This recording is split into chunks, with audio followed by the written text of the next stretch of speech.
ನಮಸ್ಕಾರ, ಇದು ನಮ್ಮ ಸ್ವರ್ಣ ನ್ಯೂಸ್. ಮೊದಲಿಗೆ ಹೆಡ್ಲೈನ್ಸ್. 1,000 ಸರ್ಕಾರಿ ಪ್ರೌಢಶಾಲಾ ವಿದ್ಯಾರ್ಥಿಗಳಿಗೆ ಶಾಲಾ ಬ್ಯಾಗ್ ವಿತರಣೆ.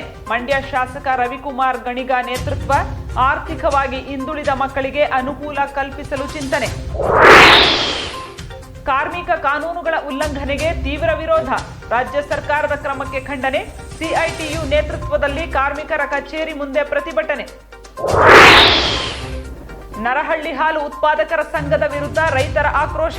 ಡೈರಿಗೆ ಬೀಗ ಜಡಿದು ರಸ್ತೆಗೆ ಹಾಲು ಸುರಿದು ಹೋರಾಟ. ಪ್ರತಿಭಟನೆ ವೇಳೆ ಉದ್ವಿಗ್ನ ಪರಿಸ್ಥಿತಿ ನಿರ್ಮಾಣ.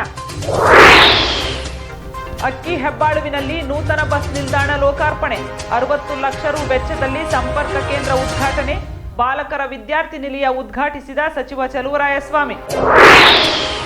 ಮಂಡ್ಯದಲ್ಲಿ ಡಾಕ್ಟರ್ ಎಚ್.ಎಸ್. ವೆಂಕಟೇಶ ಮೂರ್ತಿ ಪುಷ್ಪ ನಮನ. ಗಮನ ಸೆಳೆದ ಗೀತೆ ಮತ್ತು ನೃತ್ಯ ನಮನ. ಭಾವಕವಿಯ ಬಗ್ಗೆ ಗಣ್ಯರ ಮೆಚ್ಚುಗೆ ವ್ಯಕ್ತ. ಕಾರಿನ ಟೈರ್ಗಳನ್ನು ಬಿಡದ ಖದೀಮರು. ದಳವಾಯಿ ಕೋಡಿಹಳ್ಳಿಯಲ್ಲಿ ಜರುಗಿದ ಘಟನೆ. ಕಾರಿನ ಮಾಲೀಕರೇ ಎಚ್ಚರ. ಮಂಡ್ಯ ನಗರ ವ್ಯಾಪ್ತಿಯ ಸರ್ಕಾರಿ ಪ್ರೌಢಶಾಲೆಗಳ ಸುಮಾರು 1,000 ವಿದ್ಯಾರ್ಥಿಗಳಿಗೆ ಮಂಡ್ಯ ಕ್ಷೇತ್ರದ ಶಾಸಕರಾದ ರವಿಕುಮಾರ್ ಗೌಡರವರು ಮಂಡ್ಯದ ಬಾಲಕಿಯರ ಸರ್ಕಾರಿ ಕಾಲೇಜು ಕಲ್ಲು ಕಟ್ಟಡದ ಆವರಣದಲ್ಲಿ ಶಾಲಾ ಬ್ಯಾಗ್ಗಳನ್ನು ವಿತರಣೆ ಮಾಡಿದರು.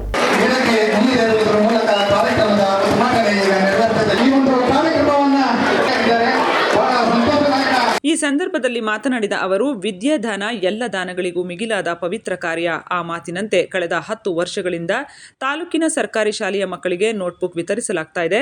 ಅದನ್ನು ವಿಸ್ತರಿಸಿ ಪ್ರಸ್ತುತ ಶಾಲಾ ಬ್ಯಾಗ್ ವಿತರಿಸುವ ಕಾರ್ಯ ಹಮ್ಮಿಕೊಳ್ಳಲಾಗಿದೆ ಎಂದರು. ಆರ್ಥಿಕವಾಗಿ ಹಿಂದುಳಿದವರ ಮಕ್ಕಳು ಹೆಚ್ಚಾಗಿ ಶಿಕ್ಷಣ ಪಡೆಯುವ ಸರ್ಕಾರಿ ಶಾಲಾ ಕಾಲೇಜಿನ ವಿದ್ಯಾರ್ಥಿಗಳನ್ನು ಸಬಲರಾಗಿಸಿ ಶಿಕ್ಷಣವಂತರನ್ನಾಗಿ ಮಾಡುವ ಸದುದ್ದೇಶದಿಂದ ನೋಟ್ಬುಕ್ ಹಾಗೂ ಬ್ಯಾಗ್ ವಿತರಣೆ ಮತ್ತು ಪ್ರತಿಭಾವಂತ ಮಕ್ಕಳನ್ನ ಪ್ರತಿಭಾ ಪುರಸ್ಕಾರ ನೀಡಿ ಗೌರವಿಸುವ ಕಾರ್ಯ ಮಾಡಲಾಗುತ್ತಿದೆ ಎಂದರು. ಇದೊಂದು ಪವಿತ್ರವಾದ ಕೆಲಸ, ವಿದ್ಯಾದಾನ ಮಹಾದಾನ ಅಂತ ಕರೀತಾರೆ. ಇವತ್ತು ನಾನು ರಾಜಕೀಯ ಜೀವನವನ್ನು ಆರಂಭಿಸಿದಾಗ ಇಡೀ ತಾಲೂಕಿನ ಎಲ್ಲ ಮಕ್ಕಳು ಸತತವಾಗಿ 10 ವರ್ಷ ನೋಟ್ ಪುಸ್ತಕವನ್ನು ಹಂಚ್ತಾ ಇದೆ. ಅದರಿಂದ ರಾಜಕಾರಣ ಮಾಡಬೇಕಂತಲ್ಲ, ಇದೊಂದು ಪವಿತ್ರ ಕೆಲಸ. ದಾನ ಧರ್ಮ ಮಾಡುವಂಥ ಸಂದರ್ಭದಲ್ಲಿ ಮಕ್ಕಳಿಗೆ ವಿದ್ಯಾದಾನ ಮಾಡಿದ್ರೆ ಅವರು ಮತ್ತೆ ಓದಿ ವಿದ್ಯಾವಂತರಾಗಿ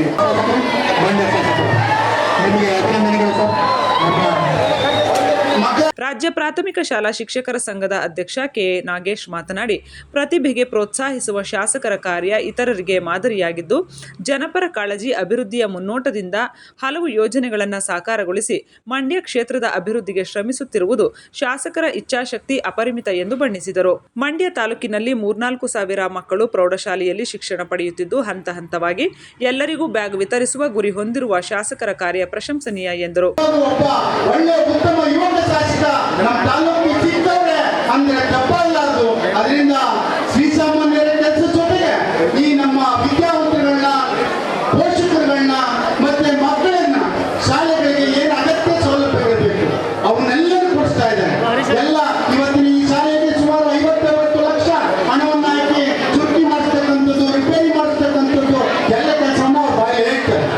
ಈ ತಾಲೂಕಿನಲ್ಲಿ ಎಲ್ಲ ವಿದ್ಯಾರ್ಥಿಗಳಿಗೆ ಇವತ್ತು ಈ ತಾಲೂಕು ಅಂಬೇಡ್ಕರ್ ಭವನದಲ್ಲಿ ಕಾರ್ಯಕ್ರಮ ಮಾಡಿದಾಗ ಸುಮಾರು 25 ಲಕ್ಷಕ್ಕೂ ಹೆಚ್ಚು ಖರ್ಚು ಮಾಡಿ ಅವರು ಸಂತಾನದಿಂದ ಮಕ್ಕಳಿಗೆ ಪ್ರತಿಭಾ ಪುರಸ್ಕಾರವನ್ನು ಮಾಡಿದಂತ ಏಕೈಕ ವ್ಯಕ್ತಿ ನಮ್ಮ MLA ಸಾಹೇಬರು. ಕಾರ್ಯಕ್ರಮದಲ್ಲಿ ಕ್ಷೇತ್ರ ಶಿಕ್ಷಣಾಧಿಕಾರಿ ಮಹದೇವು, ಮೂಡಾ ಅಧ್ಯಕ್ಷ ನಯೀಂ, ತಾಲೂಕು ಗ್ಯಾರಂಟಿ ಯೋಜನೆ ಅನುಷ್ಠಾನ ಸಮಿತಿ ಅಧ್ಯಕ್ಷ ರುದ್ರಪ್ಪ, ಡಿಸಿಸಿ ಬ್ಯಾಂಕ್ ನಿರ್ದೇಶಕ ಹಾಲಹಳ್ಳಿ ಅಶೋಕ್, ಪದವಿ ಪೂರ್ವ ಕಾಲೇಜು ಪ್ರಾಂಶುಪಾಲ ತಮ್ಮೇಗೌಡ, ನಗರಸಭಾ ಸದಸ್ಯರಾದ ಶ್ರೀಧರ್, ಗೀತಾ, ಶಾಲಾಭಿವೃದ್ಧಿ ಸಮಿತಿ ಅಧ್ಯಕ್ಷ ಮಹೇಶ್, ಮುಖಂಡರಾದ ಶಿವನಂಜು, ನಾಗರತ್ನ, ಅಭಿಲಾಷ್, ಶ್ರೀಕಾಂತ್, ಆದರ್ಶ್ ಇತರರಿದ್ದರು. ಮಳವಳ್ಳಿ ತಾಲೂಕಿನ ಹಲಗೂರು ಹೋಬಳಿಯ ದಳವಾಯಿ ಕೋಡಿಹಳ್ಳಿ ಗ್ರಾಮದ ಅಂಗಡಿಯ ಮುಂದೆ ನಿಲ್ಲಿಸಲಾಗಿದ್ದ ಕಾರಿನ ಮುಂಭಾಗದ 2 ಚಕ್ರಗಳನ್ನು ಖದೀಮರು ಬಿಚ್ಚಿಕೊಂಡು ಪರಾರಿಯಾಗಿರುವ ಘಟನೆ ವರದಿಯಾಗಿದೆ. ತಮ್ಮಣ್ಣಗೌಡರ ಸ್ನೇಹಿತರೊಂದಿಗೆ ತಮ್ಮಣ್ಣಗೌಡರ ಅಂಗಡಿಯ ಮುಂಭಾಗ ನಿಲ್ಲಿಸಿ ಸ್ನೇಹಿತನ ಬೈಕ್ನಲ್ಲಿ ಹೋಗಿದ್ದು, ಬೆಳಿಗ್ಗೆ ಬಂದು ನೋಡಿದಾಗ ಕಾರಿನ 2 ಚಕ್ರಗಳು ಇರಲಿಲ್ಲ. ಅದನ್ನು ನೋಡಿ ಕಾರಿನ ಮಾಲೀಕನಿಗೆ ಕರೆ ಮಾಡಿ ತಿಳಿಸಿ 2 ಚಕ್ರಗಳಿಗೆ 25,000 ಬೆಲೆ ಬಾಳುತ್ತದೆ. ಪೊಲೀಸ್ ಇಲಾಖೆಯವರು ಸಿಸಿ ಕ್ಯಾಮೆರಾ ಪರೀಕ್ಷಿಸಿ ಎಂದು ತಮ್ಮಣ್ಣಗೌಡ ಮನವಿ ಮಾಡಿಕೊಂಡರು. ಹೊರಗಡೆ ಹೋಗ್ಬೇಕು ಅಂತ ಹೇಳಿ ಇಸ್ಬಿಟ್ಟು 2 ವೀಲರ್ ಹೋದ್ರು.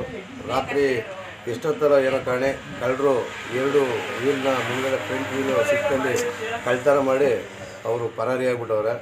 ದಯವಿಟ್ಟು ಇದಕ್ಕೆ ಮುಂದ್ಗಡೆ 2 ವೀಲ್ಗೂ ಕಲ್ಕೊಟ್ಬಿಟ್ಟು ಹೊಸ ಟೈರು ಮತ್ತು ಡಿಸ್ಕೌಂಟ್ ಬಿಟ್ಕೋಬಾರೆ. ಈಗ ಅಂದಾಜು ಮೋಸ್ಟ್ಲಿ 25,000 ರೂಪಾಯಿ ಆಗ್ಬೋದು. ದಯವಿಟ್ಟು ಇದ್ರ ಬಗ್ಗೆ ತನಿಖೆ ನಡೆಸಿ ಸೂಕ್ತ ನ್ಯಾಯ ಕೊಡಿಸ್ಬೇಕು ಅಂತೇಳಿ ತಮ್ಮಲ್ಲಿ ಕೇಳ್ಕೊತೀನಿ. ಕಾರ್ಮಿಕ ಕಾನೂನುಗಳನ್ನು ಹಾಗೂ ಮಾಲೀಕರ ಪರ ತಿದ್ದುಪಡಿಗಳನ್ನು ಮಾಡುವ ರಾಜ್ಯ ಸರ್ಕಾರದ ಕ್ರಮವನ್ನು ವಿರೋಧಿಸಿ ಜೊತೆಗೆ ದುಡಿಯುವ ಜನರ ಹಕ್ಕುಗಳ ರಕ್ಷಣೆಗೆ ಆಗ್ರಹಿಸಿ ಸಿಐಟಿಯು ಸಂಘಟನೆಯ ವತಿಯಿಂದ ಮಂಡ್ಯದ ಕಾರ್ಮಿಕರ ಕಚೇರಿ ಮುಂದೆ ಪ್ರತಿಭಟನೆ ನಡೆಸಲಾಯಿತು.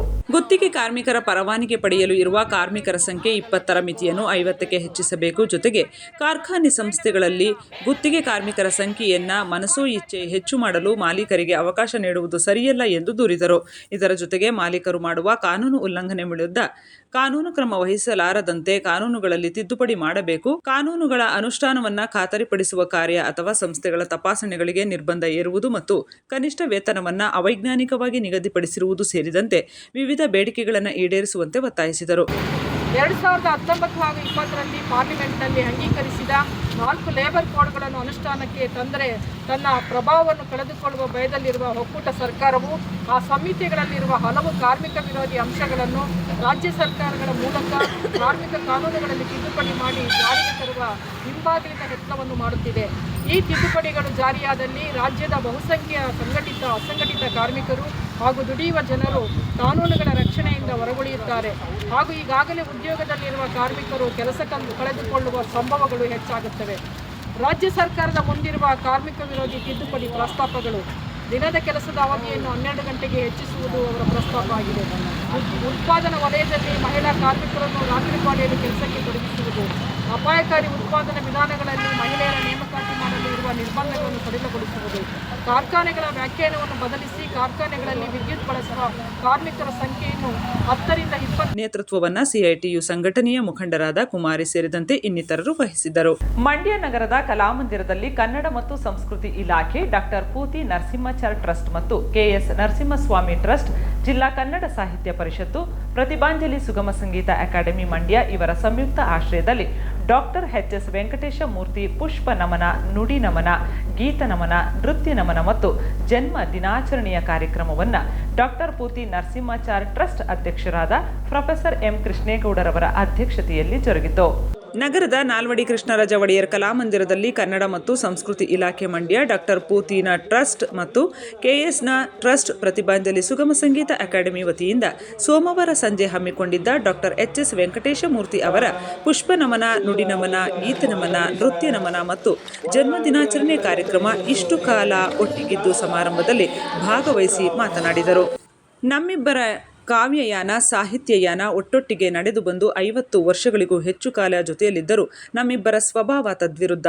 ಅವರು ಲಾಲಿ ಹಾಡು ಜೋಗುಳದ ಕವಿಯಾದರೆ ನಾನು ಜಾಲಿ ಹಾಡು ಹೇಳುವ ಕವಿ ಎಂದು ಹೇಳಿಕೊಂಡರು.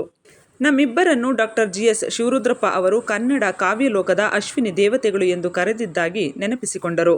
ಶ್ರೇಷ್ಠ ಕವಿ, ಜನಪ್ರೀತಿಯ ಕವಿ, ಪ್ರಸಿದ್ಧ ಕವಿ, ಎಲ್ಲಕ್ಕಿಂತಲೂ ಮಿಗಿಲಾಗಿ ನನಗೆ ಅವನನ್ನು ನಿಡುಗಾಲದ ಸುಮಾರು 50 ವರ್ಷಗಳ ಆತ್ಮೀಯ ಮಿತ್ರ. ಅವರು ಒಟ್ಟಿಗೆ ಭಾಗವಹಿಸ್ತಾ ಇದ್ವಿ. ಎಷ್ಟೊಂದು ನಮ್ಮ ಕೃಷ್ಣೇಗೌಡರು ಇದ್ದಾರೆ, ಬೇಕಾದಂಥ ನಾವು ಒಟ್ಟೊಟ್ಟಿಗೆ ಎಲ್ಲ ಕಾರ್ಯಕ್ರಮಗಳಲ್ಲಿ ಭಾಗವಹಿಸಿದ್ದೇವೆ, ಅವರು ಕಂಡಿದ್ದಾರೆ. ಹಾಗಾಗಿ ನಮ್ಮ ಒಂದು ರೀತಿ ನಮ್ಮನ್ನು ಜೋಡಿ ಜೀವ ಅಂತ ಕರೀತಾರೆ. ಅರ್ಥ ಜೋಡಿ ಜೀವ ಅಂತ ಒಂದು ನನ್ನ ಬಿಟ್ಟು ಆಗಲಿದೆ. ಹಾಗಾಗಿ ನಾನಿವತ್ತು ಒಂಟಿ. ಆದರೆ ಒಂಟಿ ಅಲ್ಲ ಕೂಡ, ಯಾಕಂದರೆ ಸದಾಕಾಲ ನನ್ನ ಜೊತೆಲೇ ಇದ್ದಾನೆ. ಹಾಗಾಗಿ ಈ ವೆಂಕಟೇಶ ಮೂರ್ತಿಯ ಬಗ್ಗೆ ಮಾತಾಡಲಿಕ್ಕೆ ಹೋದರೆ ನನ್ನ ಸ್ನೇಹದ ಬಗ್ಗೆನೇ ಮಾತಾಡಬೇಕಾಗ್ತದೆ. ಅದನ್ನು ಈಗಾಗಲೇ ಸಾಕಷ್ಟು ಮಾತಾಡ್ತೀನಿ. ಮೇ 30ನೇ ತಾರೀಕು ವೆಂಕಟೇಶ ಮೂರ್ತಿ ನಮ್ಮನ್ನು ಅಗಲಿ ಹೋದಾಗಿನಿಂದ ಈಗಾಗಲೇ ಏನಿಲ್ಲ ಅಂದರೂ 10 ಸಲ ನಾನು ವೆಂಕಟೇಶ ಮೂರ್ತಿಯ ಬಗ್ಗೆ ಎಲ್ಲ ಕಡೆ ಮಾತಾಡಿದ್ದೆ. ಇದೇ ಸಂದರ್ಭದಲ್ಲಿ ಮಾತನಾಡಿದ ಜಿಲ್ಲಾಧಿಕಾರಿ ಡಾಕ್ಟರ್ ಕುಮಾರ ಅವರು, ಡಾಕ್ಟರ್ ಎಚ್.ಎಸ್.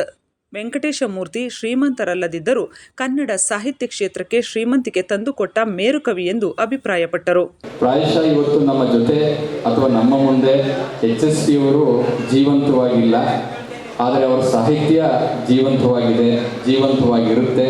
ಅದರಲ್ಲೂ ಕೂಡ ಭಾವಪೂರ್ಣವಾಗಿ ಅನೇಕ ಭಾವಗೀತೆಗಳನ್ನು ಕಟ್ಟಿದಂಥ ಕೀರ್ತಿ ಅವರಿಗೆ ಸಲ್ಲಬೇಕು. ಹಾಗಾಗಿ ಅವರ ಭಾವಗೀತೆಗಳು, ಅವರ ಕವಿತೆಗಳು ಶಾಶ್ವತವಾಗಿ ನಮ್ಮ ಜೊತೆ ಜೀವಂತವಾಗಿರುತ್ತೆ ಅಂತ ನಾನು ಹೇಳಲಿಕ್ಕೆ ಇಚ್ಛೆ ಪಡ್ತೇನೆ. ಕೆಎಸ್ ನರಸಿಂಹಸ್ವಾಮಿ ಟ್ರಸ್ಟ್ ಅಧ್ಯಕ್ಷ ಕಿಕ್ಕೇರಿ ಕೃಷ್ಣಮೂರ್ತಿ ಮಾತನಾಡಿ, ಸುಗಮ ಸಂಗೀತ ಕ್ಷೇತ್ರಕ್ಕೆ ಡಾಕ್ಟರ್ ಎಚ್.ಎಸ್. ವೆಂಕಟೇಶ ಮೂರ್ತಿ ಸಾವಿರಾರು ಅದ್ಭುತವಾದ ಗೀತೆಗಳನ್ನು ಬಹಳ ದೊಡ್ಡ ಕೊಡುಗೆಯಾಗಿ ನೀಡಿದ್ದಾರೆ ಎಂದರು. ಇಡೀ ಸುಗಮ ಸಂಗೀತ ಕ್ಷೇತ್ರಕ್ಕೆ ಒಂಥರ ಹೆಡ್ ಮೇಸ್ಟರ್ ಥರ ಇದೆ. ನಮ್ಮ ಯಾವ ಕಲಾವಿದರಾಗಲಿ, ಯಾವ ಕವಿಗಳಾಗಲಿ, ನಾವು ರಾಜ್ಯ ಮಟ್ಟದ ಸಮ್ಮೇಳನ ನಡೆಸುವ ಸಂದರ್ಭದಲ್ಲಿ ಯಶಸ್ವಿ ಅವರು ಒಂದು ಮಾತು ಹೇಳಿಬಿಟ್ರೆ ಎಲ್ಲ ಕಲಾವಿದರು, ಎಲ್ಲ ಸಾಹಿತಿಗಳು, ಎಲ್ಲ ಗಾಯಕಿಯರು ಆ ಕಾರ್ಯಕ್ರಮಕ್ಕೆ, ಆ ಸಮ್ಮೇಳನಕ್ಕೆ ಬರುವಂಥದ್ದು. ಮತ್ತು ನಮ್ಮ ಸುಗಮ ಸಂಗೀತ ಕ್ಷೇತ್ರದಲ್ಲಿ, ಸಾಹಿತ್ಯ ಕ್ಷೇತ್ರದಲ್ಲಿ ಅನೇಕ ಸಮಸ್ಯೆಗಳು ಬಂದಾಗ ಯಶಸ್ವಿ ಹತ್ರ ಹೋದರೆ ನಮಗೆ ಒಂದು ಪರಿಹಾರ ಸಿದ್ಧವಾಗಿರ್ತಾ ಇತ್ತು. ಯಶಸ್ವಿಯವರ ಸಜ್ಜನಿಕೆ, ಆ ಸರಳತೆ ಕಡೆಗಳಿಗೆ ತನಕ ನಾವು ಅವರ ಜೊತೆಲಿ ಇದ್ದದ್ದು. ಇದೇ ಸಂದರ್ಭದಲ್ಲಿ ಕರ್ನಾಟಕ ಸಂಘದ ಅಧ್ಯಕ್ಷ ಪ್ರೊಫೆಸರ್ ಜಯಪ್ರಕಾಶ ಗೌಡ ನುಡಿ ನಮನ ಸಲ್ಲಿಸಿ ಮಾತನಾಡಿದರು. ನನಗೆ ನರಸಿಂಹಸ್ವಾಮಿಯವರ ಟ್ರಸ್ಟು ಇತ್ತೀಚೆಗಾದ ಇದಕ್ಕಿಂತ ಮುಂಚೆ ಪೂತಿನ ಅವರ ಟ್ರಸ್ಟ್ ಆಯಿತು. ಪೂತಿನ ಟ್ರಸ್ಟು ಆದ ಹೊಸದರಲ್ಲಿ GSS ಅಧ್ಯಕ್ಷ ಆಗಿದ್ದಂಥ ಸಂದರ್ಭದಲ್ಲಿ ಸನ್ಮಾನ್ಯ ಮುದುಕೃಷ್ಣ ಅವರು ಕನ್ನಡ ಮತ್ತು ಸಂಸ್ಕೃತಿ ಇಲಾಖೆ ನಿರ್ದೇಶಕರಾಗಿದ್ದರು. ಅವರು ಪೂತಿನ ಅವರ ಪ್ರಶಸ್ತಿಯನ್ನು ಕೊಡಬೇಕು ಅಂತ ಹೇಳಿದಾಗ ಯಾರನ್ನು ಮಂಡ್ಯದಲ್ಲಿ ಮಾಡಬೇಕು, ಯಾರನ್ನು ನೋಡಬೇಕು ಅಂದಾಗ ಸೀದಾ PS ಕಾಲೇಜಿಗೆ ಹೋಗಿ ರೂಮ್ ನಂಬರ್ 42ರಲ್ಲಿ ಜಯಪ್ರಕಾಶ್ ಗೌಡ ಅಂತ ಇರ್ತಾರೆ ಅಂತ ಹೇಳಿದ್ರು.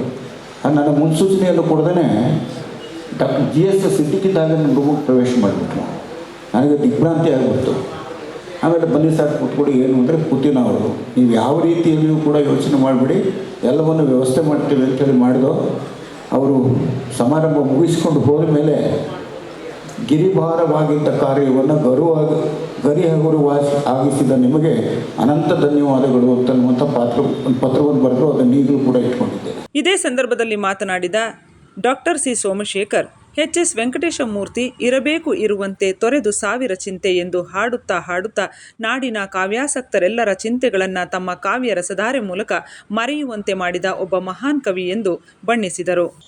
ಇದೇ ಸಂದರ್ಭದಲ್ಲಿ ಶ್ರೀ ನಂದಿಕೇಶ್ವರ ಭರತನಾಟ್ಯ ಕಲಾಶಾಲೆ ವಿದುಷಿ ಶೈಲಜಾ ನೃತ್ಯ ನಮನ ಸಲ್ಲಿಸಿದರು. ಗೀತ ನಮನದಲ್ಲಿ doctor Kikkeri Krishnamurthy, Nagara Srinivasa Udupa, doctor Appagere Thimmaraju, Pratibhanjali David, BV Praveen, Dhananjaya, Sridhar, Mangalaravi, Jogi Sunitha, doctor Varsha Hoogar, Hamsarekha, Amulya Mysuru ಪಾಲ್ಗೊಂಡಿದ್ದರು. ಮಧುರೆಗೆ ಹೋದನು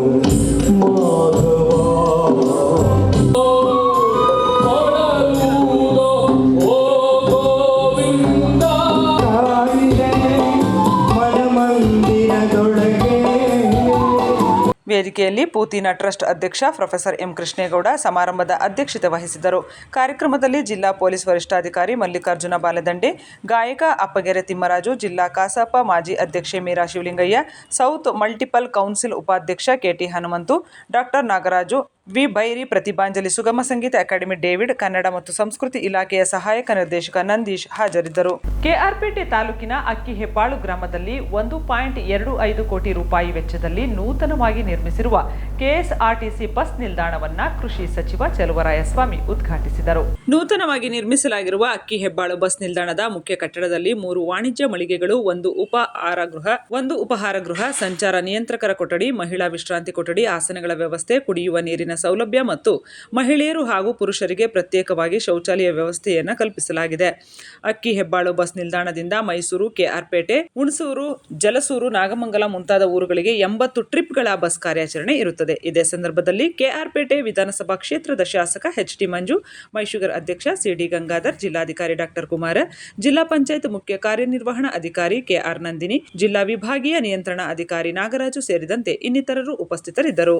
ಪಾಂಡವಪುರ ತಾಲೂಕಿನ ನರಹಳ್ಳಿ ಗ್ರಾಮದಲ್ಲಿ ಹಾಲು ಉತ್ಪಾದಕರ ಸಹಕಾರ ಸಂಘದ ನಿರ್ಲಕ್ಷ್ಯ ಮತ್ತು ದುರುಪಯೋಗದ ವಿರುದ್ಧವಾಗಿ ಗ್ರಾಮಸ್ಥರು ಮತ್ತು ಹಾಲು ಉತ್ಪಾದಕರು ಆಕ್ರೋಶ ವ್ಯಕ್ತಪಡಿಸಿ ಹಾಲು ಸುರಿದು ಡೈರಿಗೆ ಬೀಗ ಜಡಿದು ಪ್ರತಿಭಟಿಸಿದರು. ಪಾಂಡವಪುರ ತಾಲೂಕು ನರಹಳ್ಳಿ ಗ್ರಾಮದಲ್ಲಿ ಹಾಲು ಉತ್ಪಾದಕರ ಸಹಕಾರ ಸಂಘದ ನಿರ್ಲಕ್ಷ್ಯ ಮತ್ತು ದುರುಪಯೋಗದ ವಿರುದ್ಧವಾಗಿ ಗ್ರಾಮಸ್ಥರು ಮತ್ತು ಹಾಲು ಉತ್ಪಾದಕರು ಆಕ್ರೋಶವನ್ನು ವ್ಯಕ್ತಪಡಿಸಿದರು. ಪ್ರತಿಭಟನೆ ನಡೆಸಿದರು. ಗ್ರಾಮದ ಡೈರಿಯಲ್ಲಿ ದಿನಕ್ಕೆ ಸರಾಸರಿ 30 ಲೀಟರ್ ಹಾಲು ಸಂಗ್ರಹವಾಗುತ್ತಿದ್ದು, ಅಲ್ಲಿನ ವ್ಯವಸ್ಥಾಪನೆ ಜನರ ಅಸಮಾಧಾನಕ್ಕೆ ಕಾರಣವಾಗಿದೆ. ಡೈರಿ ಕಾರ್ಯದರ್ಶಿ ಕಾಳಮರಿಗೌಡ ಮತ್ತು ಸೂಪರ್ವೈಸರ್ ಪ್ರಜ್ವಲ್ ವಿರುದ್ಧ ಹಾಲು ಉತ್ಪಾದಕರು ಆಕ್ರೋಶವನ್ನು ವ್ಯಕ್ತಪಡಿಸಿದರು.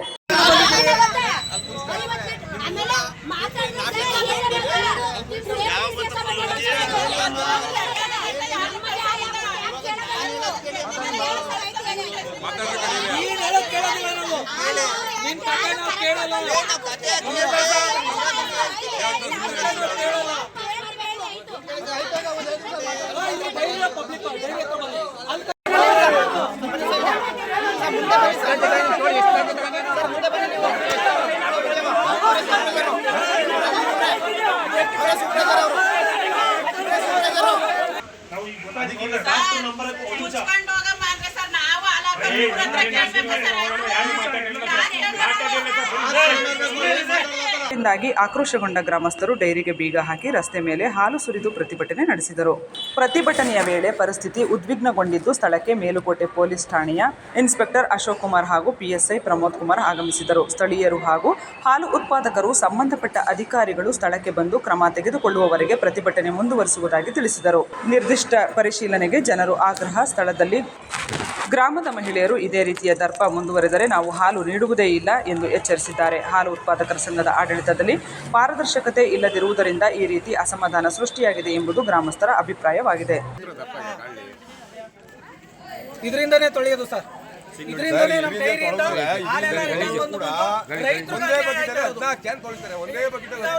ದುಡ್ಡು ತಂದು ಕೊಡ್ತಾನೆ ಸರ್. ನಮ್ಮ ದುಡ್ಡು ಈ ಕ್ಯಾನ್ ಕೂದ್ಬಿಡೋದು, ಆ ಕ್ಯಾನ್ ಕುಯ್ಯೋದು, ಈ ಕ್ಯಾನ್ ಕುಯ್ಯೋದು, ಆ ಕ್ಯಾನ್ ಕುಯ್ಯೋದು. ರಿಟರ್ನ್ ನಿನ್ಗೇನು ಪೇಮೆಂಟ್ ಆಗ್ತಾ ಇಲ್ಲ ಹೋಗು ಅಂತಾನೆ.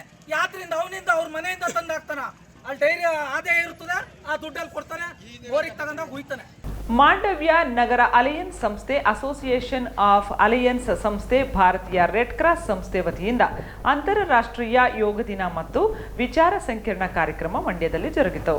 ಕಾರ್ಯಕ್ರಮದಲ್ಲಿ ಪಾಲ್ಗೊಂಡು ಮಾತನಾಡಿದ ಮಾಂಡವ್ಯ ನಗರ ಅಲಯನ್ಸ್ ಸಂಸ್ಥೆ ಅಧ್ಯಕ್ಷರಾದ ಡಾಕ್ಟರ್ ಶಿವಕುಮಾರ್ ಅವರು, ಯೋಗವು ಭಾರತ ದೇಶದ ಪ್ರಾಚೀನ ಸಂಪ್ರದಾಯದ ಅಮೂಲ್ಯ ಕೊಡುಗೆಯಾಗಿದೆ ಎಂದು ಬಣ್ಣಿಸಿದರು. ಅಂತಾರಾಷ್ಟ್ರೀಯ ಅಲಯನ್ಸ್ ಸಂಸ್ಥೆಯ ಅಧ್ಯಕ್ಷರಾದ ಕೆಟಿ ಹನುಮಂತುರವರು ಮಾತನಾಡಿ, 11 ವರ್ಷಗಳ ಹಿಂದೆ ಭಾರತದ ಪ್ರಧಾನಿ ಮೋದಿರವರು ಭಾರತ ದೇಶ ಪ್ರಾಚೀನ ಕಲೆಯಾದ ಯೋಗದ ಬಗ್ಗೆ ಮಾಹಿತಿ ನೀಡಿ ವಿಶ್ವ ಯೋಗ ದಿನಾಚರಣೆ ಆಯೋಜನೆಗೆ ಸಂದೇಶ ನೀಡಿದ ಹಿನ್ನೆಲೆಯಲ್ಲಿ ಈ ದಿನಾಚರಣೆ ಈಗ ಚಾಲ್ತಿಯಲ್ಲಿದೆ ಎಂದು ಹೇಳಿದರು. ಅಲ್ವಾ, ಯಾಕೆಂತಂದರೆ ತಾವು ಪ್ರತಿನಿತ್ಯ ಯೋಗವನ್ನು ಜೀವನದ ಒಂದು ಕಲೆಯನ್ನಾಗಿಸಬೇಕು ಅಂತಕ್ಕಂಥದ್ದು ಪ್ರತಿಯೊಂದು ಮನೆಯಲ್ಲೂ ಕೂಡ ಯೋಗವನ್ನು ಮಾಡಬೇಕು ಅಂತಕ್ಕಂಥದ್ದು ನಮ್ಮ ಭಾರತೀಯರ ಉದ್ದೇಶ. ತಮಗೆಲ್ಲ ಗೊತ್ತಿರುವ ಹಾಗೆ ನಮ್ಮ ಯೋಗಕ್ಕೆ ಯೋಗವನ್ನು ತಂದುಕೊಟ್ಟಂಥವರು ನಮ್ಮ ಪ್ರಧಾನಮಂತ್ರಿ ನರೇಂದ್ರ ಮೋದಿಜಿಯವರು. ಅವರು ವಿಶ್ವಸಂಸ್ಥೆಯಲ್ಲಿ ಸಭೆಯಲ್ಲಿ 1914ನೇ ಇಸ್ವಿನಲ್ಲೇ ಈ ಯೋಗವನ್ನು ಅಂತಾರಾಷ್ಟ್ರೀಯ ಮಟ್ಟದಲ್ಲಿ ಅಂತಾರಾಷ್ಟ್ರೀಯ ದಿನ ಮಾಡಬೇಕು ಅಂತಕ್ಕಂಥ ಒಂದು ಇದನ್ನು ಮಂಡಿಸಿ ಅದಕ್ಕೆ ಅಪ್ರೂವಲನ್ನು ಕೂಡ ತಗೋತಾರೆ. ಈಗ ಜೂನ್ 21ನೇ ತಾರೀಕು ಜಗತ್ತಿನ ಸಾಮಾನ್ಯವಾಗಿ ಎಲ್ಲ ದೇಶಗಳಲ್ಲೂ ಕೂಡ ಈ ಯೋಗವನ್ನು ಆಚರಣೆ ಮಾಡ್ತಕ್ಕಂಥದ್ದನ್ನು ಎಲ್ಲರೂ ಕೂಡ ಪರಿಪಾಠ ಮಾಡ್ಕೊಂಡಿದ್ದಾರೆ. ಕಾರ್ಯಕ್ರಮದಲ್ಲಿ ಶೋಭಾ, ವೀಣಾ, ಲತಾ, ಶಂಕರ್, ಜಗದೀಶ್, ಶಂಕರೇಗೌಡ, ಜೋಗಿಗೌಡ ಸೇರಿದಂತೆ ಇತರೆ ಪದಾಧಿಕಾರಿಗಳು ಪಾಲ್ಗೊಂಡಿದ್ದರು. ಮಂಡ್ಯ ಜಿಲ್ಲೆಯ ಅಕ್ಕಿ ಗಿರಣಿ ಮಾಲೀಕರ ಮಹತ್ವದ ಸಭೆಯು ಮಂಡ್ಯದ ಎಂಸಿ ರಸ್ತೆಯಲ್ಲಿರುವ ಭಾರತೀಯ ಸ್ಟೇಟ್ ಬ್ಯಾಂಕ್ ಪ್ರಾದೇಶಿಕ ಕಚೇರಿಯಲ್ಲಿ ಯಶಸ್ವಿಯಾಗಿ ನಡೆಯಿತು. ಸಭೆಯಲ್ಲಿ ಪಾಲ್ಗೊಂಡಿದ್ದ ರೈಸ್ ಮಿಲ್ ಮಾಲೀಕರ ಸಂಘದ ಪದಾಧಿಕಾರಿಗಳು ತಮ್ಮ ಅಭಿಪ್ರಾಯ ವ್ಯಕ್ತಪಡಿಸಿ, ಇತ್ತೀಚಿನ ದಿನಗಳಲ್ಲಿ ರೈಸ್ ಮಿಲ್ ಮಾಲೀಕರು ಉದ್ಯಮ ನಡೆಸಲು ಕಷ್ಟವಾಗ್ತಾ ಇದೆ. ಹಾಗಾಗಿ ಬ್ಯಾಂಕಿನವರು ಕಡಿಮೆ ಬಡ್ಡಿ ದರದಲ್ಲಿ ಸಾಲ ನೀಡಿದರೆ ಬ್ಯಾಂಕಿನ ಜೊತೆ ವ್ಯವಹರಿಸಲು ಸಾಧ್ಯವಾಗುತ್ತದೆ ಎಂದು ಹೇಳಿದರು. ಬ್ಯಾಂಕಿನವರು ಕೂಡ RBI ಇತಿಮಿತಿಯಲ್ಲಿಯೇ ಸಾಲ ನೀಡಬೇಕಾಗುತ್ತದೆ. ರೈಸ್ ಮಿಲ್ ಮಾಲೀಕರು ಅನೇಕ ರೀತಿಯಲ್ಲಿ ಸಮಸ್ಯೆಗಳನ್ನು ಎದುರಿಸುತ್ತಿದ್ದಾರೆ. ಸಮಸ್ಯೆಗಳನ್ನು ಬಗೆಹರಿಸಲು SBI ಬ್ಯಾಂಕ್ ಸ್ಪಂದಿಸಬೇಕು. ಜೊತೆಗೆ ಬ್ಯಾಂಕ್ನಿಂದ ಸಿಗುವ ಅನುಕೂಲತೆಗಳ ಬಗ್ಗೆ ಸಂಪೂರ್ಣ ಮಾಹಿತಿಯನ್ನು ನೀಡಬೇಕು ಎಂದು ಕೋರಿದರು. ಮಿತಿ ಮೀರಿ ಯಾವುದೇ ರೀತಿ ಮಾಡ್ಲಿಕ್ಕೆ ನಿಮಗೆ ಬರೋದಿಲ್ಲ. ಆದ್ರೆ ನಮ್ಮ ರೈಸ್ ಮಿಲ್ ಮಾಲೀಕರ ವ್ಯವಸ್ಥೆ ಏನಾಗಿದೆ ಅಂತ ಅಂದ್ರೆ ಟೋಟಲ್ ಆಗಿ ಕಂಪ್ಲೀಟ್ಲಿ ನಾವು ಬಿಸ್ನೆಸ್ ಮಾಡ್ಲಿಕ್ಕೆ ಸಾಧ್ಯ ಇಲ್ಲ ಅನ್ನೋ ಮಟ್ಟಕ್ಕೆ ಹೊರಟು ನಿಂತಿದ್ದೀವಿ. ಯಾಕೆಂತಂದ್ರೆ ಈಗ ಅವ್ರು ಹೇಳಿದ್ರು 8% 10% ಏನೋ ಇಂಟ್ರೆಸ್ಟ್ ಬಿದ್ರೆ ಅದರಲ್ಲೂ ಕೂಡ ನಾವು ಬಿಸ್ನೆಸ್ ಮಾಡ್ಲಿಕ್ಕೆ ಆಗೋದಿಲ್ಲ ಅಂತ ಅಂದ್ರೆ ನಮ್ಮ ವ್ಯವಹಾರದ ಒಂದು ವ್ಯವಸ್ಥೆ ಏನ್ ಮಟ್ಟಕ್ಕೆ ಬಂದಿದೆ ಅಂತಕ್ಕಂಥ ಮಾತನ್ನ ಈ ಸಂದರ್ಭದಲ್ಲಿ ನಾವು ಹೇಳಲಿಕ್ಕೆ ಹೊರಟಿದ್ದೀವಿ.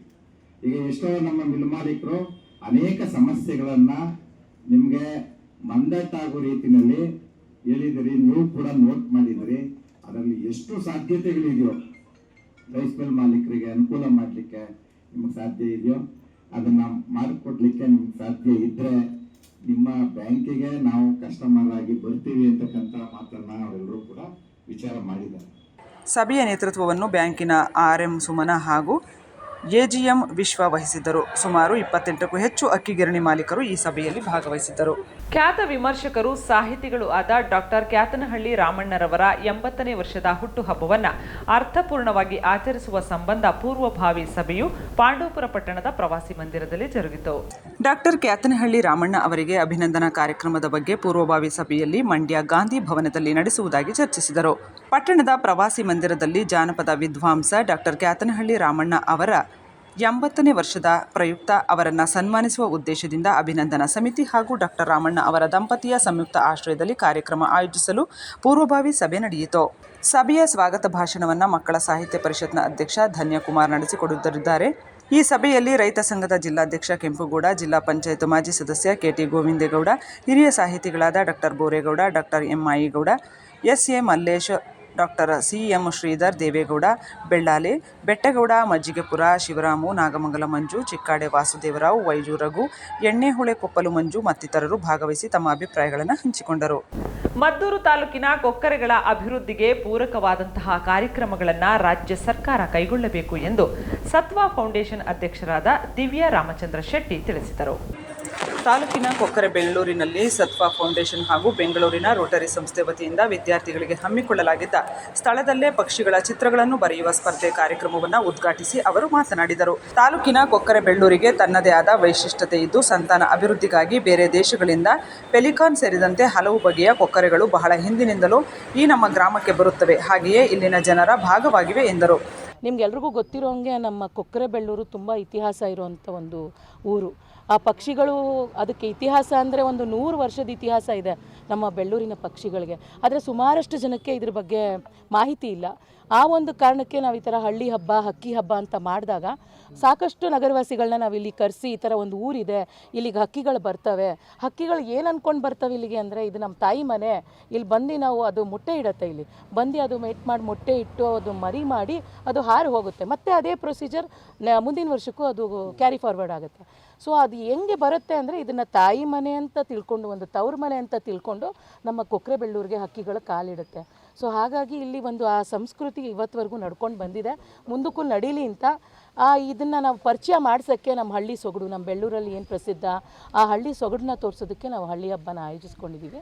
ಆದ್ದರಿಂದ ಇಲ್ಲಿಗೆ ಬರುವ ಪ್ರವಾಸಿಗರ ಹಾಗೂ ಕೊಕ್ಕರೆಗಳಿಗೆ ಅನುಕೂಲವಾಗುವಂತಹ ಯೋಜನೆಗಳನ್ನು ರೂಪಿಸುವ ಅಗತ್ಯವಿದೆ ಎಂದರು.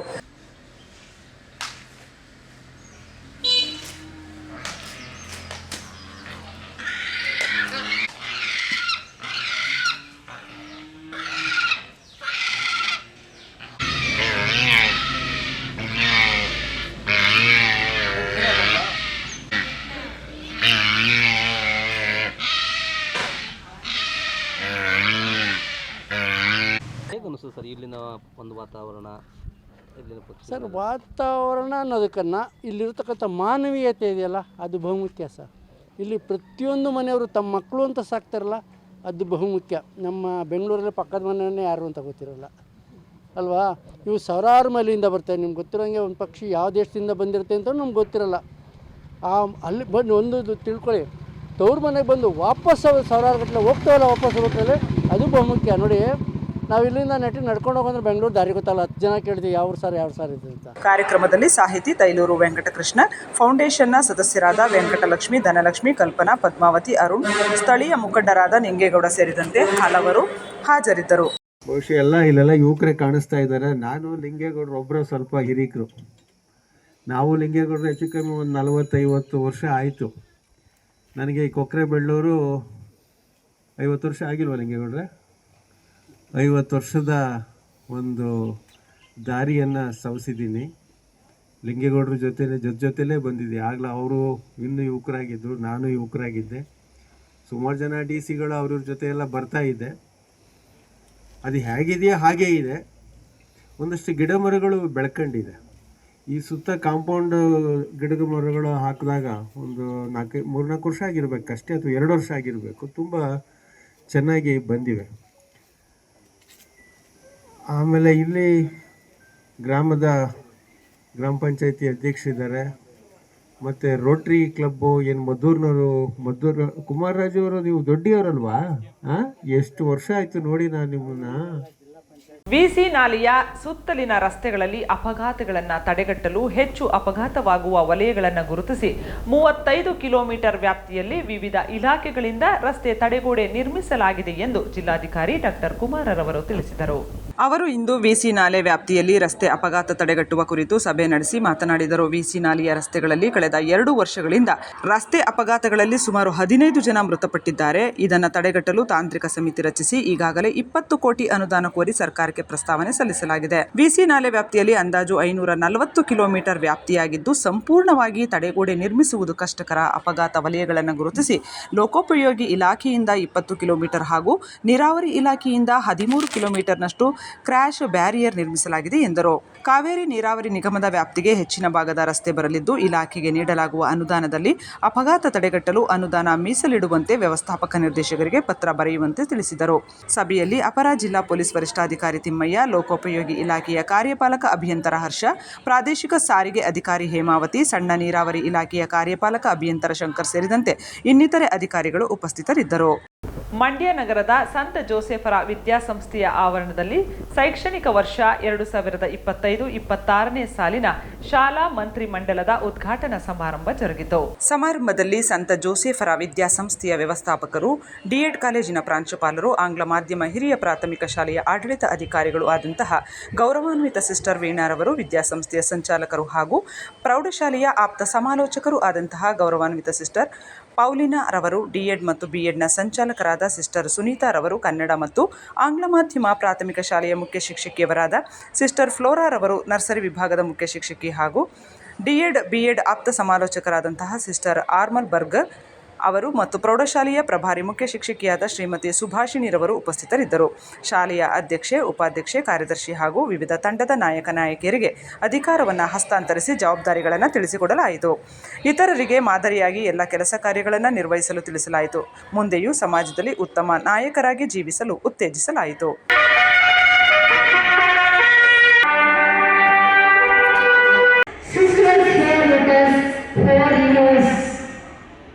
Small children will know. Now I invite her come to 10th standard. Sister was here 4 years. Dedicated, committed, hard work, and ever cheerful, ever grew. Such a smiling sister is with us. Simple lifestyle. Pandavapura ಪಟ್ಟಣದಲ್ಲಿ ವ್ಯವಸಾಯ ಉತ್ಪನ್ನ ಮಾರಾಟ ಸಹಕಾರ ಸಂಘದ ವತಿಯಿಂದ ನಿರ್ಮಿಸಿರುವ ನೂತನ ವಾಣಿಜ್ಯ ಮಳಿಗೆಗಳ ಉದ್ಘಾಟನಾ ಸಮಾರಂಭ ಯಶಸ್ವಿಯಾಗಿ ನಡೆಯಿತು. ಕಾರ್ಯಕ್ರಮದಲ್ಲಿ ಮಾಜಿ ಶಾಸಕರಾದ ಸಿಎಸ್ ಪುಟ್ಟರಾಜು ಹಾಗೂ ಶ್ರೀಮತಿ ಸುನೀತಾ ಪುಟ್ಟಣ್ಣಯ್ಯ ಅವರು ಉದ್ಘಾಟನೆ ನೆರವೇರಿಸಿದರು. ಈ ಸಂದರ್ಭದಲ್ಲಿ ಟಿಎಪಿಸಿಎಂಎಸ್ ಅಧ್ಯಕ್ಷ ಡಿ ಶ್ರೀನಿವಾಸ್ ಅವರು, ನಮ್ಮ ಆಡಳಿತ ಮಂಡಳಿ ಅಧಿಕಾರಕ್ಕೆ ಬಂದ ಬಳಿಕ ಪಕ್ಷಾತೀತವಾಗಿ ಎಲ್ಲರ ಸಹಕಾರದಿಂದ ಪುನರ್ ನಿರ್ಮಾಣ ಮಾಡಿದ ಬಟ್ಟೆ ಮಳಿಗೆ, ಶುದ್ಧ ನೀರಿನ ಘಟಕ, ಆರ್ಟಿಸಿ ಮತ್ತು ಎಂಆರ್ ವಿಭಾಗಗಳೊಂದಿಗೆ ವಾಣಿಜ್ಯ ಸಂಕೀರ್ಣ, ಅಡುಗೆ ಮನೆ ಮತ್ತು ಇತರೆ ಹಲವು ಅಭಿವೃದ್ಧಿ ಕಾಮಗಾರಿಗಳನ್ನು ಯಶಸ್ವಿಯಾಗಿ ಪೂರ್ಣಗೊಳಿಸುತ್ತಿದ್ದೇವೆ ಎಂದು ಸ್ವರ್ಣವಾಹಿನಿಯೊಂದಿಗೆ ಮಾತನಾಡುತ್ತಾ ತಿಳಿಸಿದರು. ಅವರು ಮುಂದಿನ ದಿನಗಳಲ್ಲಿ ಮತ್ತೊಂದು ಶುದ್ಧ ನೀರಿನ ಘಟಕ ಹಾಗೂ ಸಿಮೆಂಟ್ ಅಂಗಡಿ ಸ್ಥಾಪನೆ ಮಾಡುವ ಯೋಜನೆ ಮಾಡುವ ಉದ್ದೇಶ ಹೊಂದಿರುವುದಾಗಿ ತಿಳಿಸಿದರು.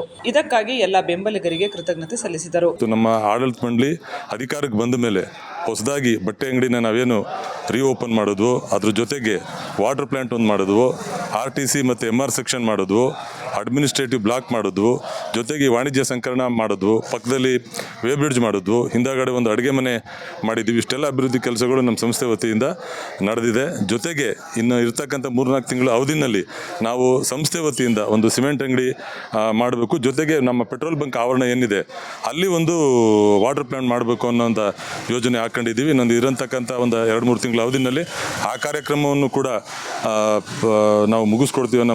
ಉದ್ಘಾಟನಾ ಸಮಾರಂಭದಲ್ಲಿ ಉಪಾಧ್ಯಕ್ಷರಾದ ತಿಬ್ಬಮ್ಮ, ಕಣಿವೆ ಯೋಗೇಶ್, ಮಾಲತಿ, ನಾಗರಾಜು, ಗುರುಸ್ವಾಮಿ, ನರಸಿಂಹನಾಯಕ, ಎಚ್ ದಯಾನಂದ, ಶ್ರೀಕಾಂತ್, ಜಯಶೀಲಮ್ಮ, ರಾಮಕೃಷ್ಣೇಗೌಡ, ಪುಷ್ಪಾವತಿ, ಮಧು, ನಾಗಭೂಷಣ್, ಪ್ರಭಾರ ಮುಖ್ಯ ಕಾರ್ಯನಿರ್ವಹಣಾಧಿಕಾರಿ ನವೀನ್ ಮತ್ತು ಎಲ್ಲ ನಿರ್ದೇಶಕರು ಹಾಗೂ ಸಿಬ್ಬಂದಿಗಳು ಉಪಸ್ಥಿತರಿದ್ದರು. ಕೊನೆಯಲ್ಲಿ ಮತ್ತೊಮ್ಮೆ ಹೆಡ್ಲೈನ್ಸ್. 1,000 ಸರ್ಕಾರಿ ಪ್ರೌಢಶಾಲಾ ವಿದ್ಯಾರ್ಥಿಗಳಿಗೆ ಶಾಲಾ ಬ್ಯಾಗ್ ವಿತರಣೆ. ಮಂಡ್ಯ ಶಾಸಕ ರವಿಕುಮಾರ್ ಗಣಿಗ ನೇತೃತ್ವ. ಆರ್ಥಿಕವಾಗಿ ಹಿಂದುಳಿದ ಮಕ್ಕಳಿಗೆ ಅನುಕೂಲ ಕಲ್ಪಿಸಲು ಚಿಂತನೆ.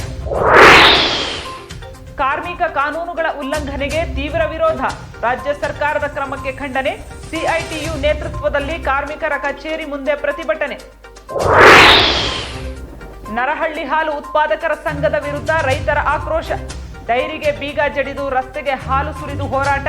ಪ್ರತಿಭಟನೆ ವೇಳೆ ಉದ್ವಿಗ್ನ ಪರಿಸ್ಥಿತಿ ನಿರ್ಮಾಣ. ಅಕ್ಕಿ ಹೆಬ್ಬಾಳುವಿನಲ್ಲಿ ನೂತನ ಬಸ್ ನಿಲ್ದಾಣ ಲೋಕಾರ್ಪಣೆ. 60 ಲಕ್ಷ ರು ವೆಚ್ಚದಲ್ಲಿ ಸಂಪರ್ಕ ಕೇಂದ್ರ ಉದ್ಘಾಟನೆ. ಬಾಲಕರ ವಿದ್ಯಾರ್ಥಿ ನಿಲಯ ಉದ್ಘಾಟಿಸಿದ ಸಚಿವ ಚಲುವರಾಯಸ್ವಾಮಿ. ಮಂಡ್ಯದಲ್ಲಿ ಡಾಕ್ಟರ್ ಎಚ್.ಎಸ್. ವೆಂಕಟೇಶ ಮೂರ್ತಿ ಪುಷ್ಪ ನಮನ. ಗಮನ ಸೆಳೆದ ಗೀತೆ ಮತ್ತು ನೃತ್ಯ ನಮನ. ಭಾವಕವಿಯ ಬಗ್ಗೆ ಗಣ್ಯರ ಮೆಚ್ಚುಗೆ ವ್ಯಕ್ತ. ಕಾರಿನ ಟೈರ್ಗಳನ್ನು ಬಿಡದ ಖದೀಮರು. ದಳವಾಯಿ ಕೋಡಿಹಳ್ಳಿಯಲ್ಲಿ ಜರುಗಿದ ಘಟನೆ. ಕಾರಿನ ಮಾಲೀಕರೇ ಎಚ್ಚರ. ಇದಿಷ್ಟು ಇವತ್ತಿನ ಸುದ್ದಿಗಳು. ಇದು ನಮ್ಮ ಸ್ವರ್ಣ ನ್ಯೂಸ್. ಬಾಂಧವ್ಯದ ಬೆಸುಗೆ ನಮಸ್ಕಾರ.